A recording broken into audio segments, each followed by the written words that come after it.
আজকে আমাদের গন্তব্য ছিল হচ্ছে হরিদ্বার থেকে হোটেল থেকে একদম সবাই মিলে সকাল সকাল রেডি হয়ে নিয়ে মনসা মন্দির। অ্যাকচুয়ালি আজকে আমাদের হরিদ্বারের পুরো সাইট সিন দেখার কথা। তো প্রথমে আমরা রোপওয়েতে করে চলে গেছিলাম মনসা মন্দির। একটা রোপওয়েতে যতজন নেওয়া যায় ততজন করে, দুজন, কোনোটাতে চারজন, যেমন যেমন রোপওয়ে সামনে আসছিল, যেমন যেমন সবাই দাঁড়িয়েছিল সেমন তেমন তুলে দেওয়া হচ্ছিল।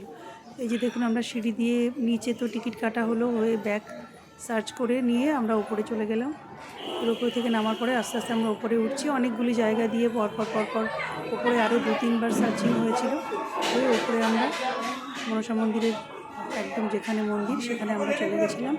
গিয়ে ওখানেও ছোটোখাটো একটা দুটো, এই দেখুন পিছন থেকে আমার বৌমা ছেলে ওরাও এসে গেছে। আমরা অপেক্ষা করছিলাম একসঙ্গে হওয়ার জন্য। সবাই একসঙ্গে হওয়ার পর, তো যেহেতু আমরা একটা ট্রাভেল এজেন্সির সঙ্গে গেছি, এই দেখুন আমার বিয়ানের সঙ্গে একটু ছবি তুলে নিলাম। তো যা বলছিলাম, ট্রাভেল এজেন্সির সঙ্গে গেছি, তো তার জন্য আমাদের তো একটা সময় বেঁধে দেওয়া হয়েছিল যে এই সময়ের মধ্যে নিচে চলে আসতে হবে। আচ্ছা, এখানে আপনারা কি দেখতে পাচ্ছেন আমার বেয়াইয়ের চোখটা কেন বন্ধ? আসলে কি, উনি এই প্রথমবার কোনো পাহাড়ে মুহূর্তের মধ্যে কত উঁচু পাহাড়ে চলে ভয় পাচ্ছিলেন। প্রথম থেকেই বলছিলেন যে আমি যাব না।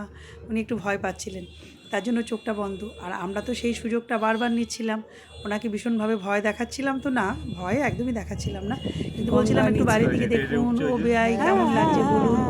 উনি কিন্তু চোখ খুলছিলেন। আমার তো এই নিয়ে দ্বিতীয়বার হয়ে যাওয়া, আপনাদের আগে বলেছি। তো আমি আমার হাজবেন্ড গল্প করতে করতে উপরে যাচ্ছি।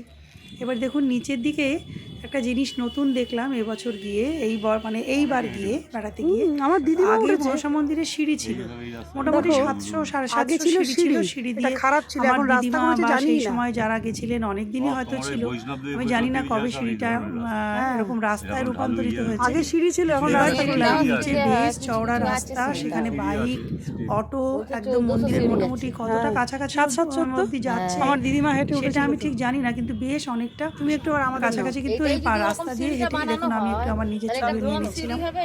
বেশ আমরা অনেকটা উপরে এসে গেছি। প্রথম আমরা যে রোপওয়েটাতে উঠেছিলাম, ওটাতে আমি, আমার বেয়ান আর আমার হাজবেন্ড উঠেছিলাম। তো অনেকটাই উপরে আমরা এসে গেছি। এবার উপরের দিকে গিয়ে এবার দেখুন, আমি দেখানোর চেষ্টা করব নিচের দিকে যে রাস্তাটা। আমার বেশ ভালো লাগলো এই জিনিসটা দেখে, নতুন, বেশ সুন্দর চওড়া রাস্তা। কিন্তু যদি ইচ্ছা করে কেউ, তো রাস্তা দিয়েও কিন্তু হেঁটে ভালোই উপরে যাওয়া যেতে পারে। দেখুন বেশ পিছনটা, আমার হাজবেন্ডের পিছনটা দেখা যাচ্ছে রোপওয়ে থেকে।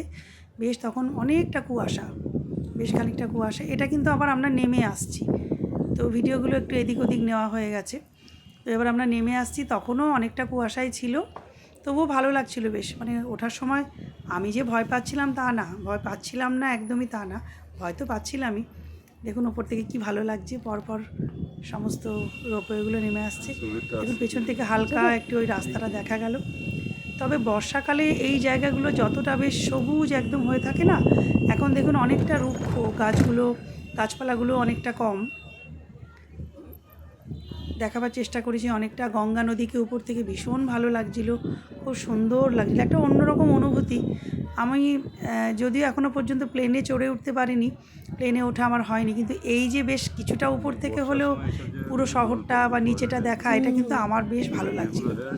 দেখুন পাহাড়ের গায়ে মাঝে মাঝে আমি আমার হাজব্যান্ডে বলছিলাম, এই দেখুন এই যে রাস্তাটা নিচে দেখতে পেলাম, এইটাই কিন্তু সেই রাস্তা যেটা দিয়ে আপনি হেঁটেও বা অটোতে বা কেউ যদি বাইক ভাড়া নিয়ে নেন, তো মোটরসাইকেল ভাড়া নিয়ে নেন, সেটাতেও আপনি কিন্তু অনেকটা মনসা মন্দিরের কাছাকাছি পৌঁছে যেতে পারবেন।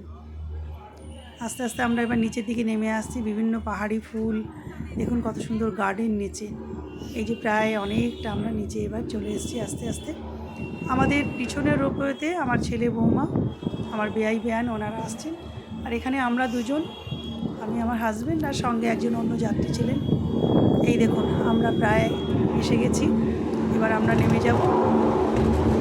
যেখান থেকে আমরা গিয়েছিলাম মনসা মন্দিরের উদ্দেশ্যে, সেখানে আমরা প্রায় চলে এসেছি। বেশ সুন্দর একটু সময় কাটালাম এই রোপওয়েতে যাওয়া আসার সময়টা। প্রথমে যতটা ভয় লাগছিলো, আসার সময় ততটা ভয় লাগছিল, বেশ ভালো লাগছিলো। আর ভয় করলে তো আর যাওয়া হবে না বলুন, তাই না? এই দেখুন পিছনে আস্তে আস্তে ওরাও এসে গেছে। ওরাও নামার পরেই আমরা এবার হরিদ্বারে অন্য গন্তব্যে আমরা যাব। নিচে আরও মানুষ যাদের সঙ্গে আমরা বেরিয়েছি একসাথে, তো তারাও অপেক্ষা করছে। তার জন্য যতটা সম্ভব সময় নষ্ট না করে এক জায়গায় আমরা মিলিত হওয়ার চেষ্টা করছি বারবার। এই যে আমার ছেলে, বৌমা, বেআই আর বেআই ওরাও এসে গেছে। ওদের জিজ্ঞেস করছিলাম কেমন লাগলো, কেমন আনন্দ করলেন। বেআইকে দেখুন এবার দেখে অনেকটা ওনাকে মানে মনে হচ্ছে অনেকটা স্বস্তি পেলেন উনি। তো এইবার আমরা আস্তে আস্তে এবার রুমে যাব।